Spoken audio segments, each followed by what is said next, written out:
How to Flash Coinbase Wallet. Hey everyone. In today's video, I'm going to show you how to Flash Coinbase Wallet.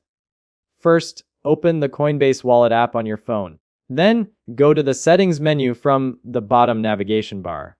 Now, scroll down and tap Recovery Backup to make sure your 12-word seed phrase is saved securely. Once safely backed up, return to Settings and select Remove Wallet Reset App. Then, confirm that you want to delete the wallet from the device. Funds are safe on-chain, not in the app. After that, restart the app and choose either Import Wallet or Create New Wallet. If importing, enter your 12-word recovery phrase exactly as saved. Now, set a new password, PIN, or biometric lock for security. Your wallet is now reset and fully usable with a clean app state. That's it.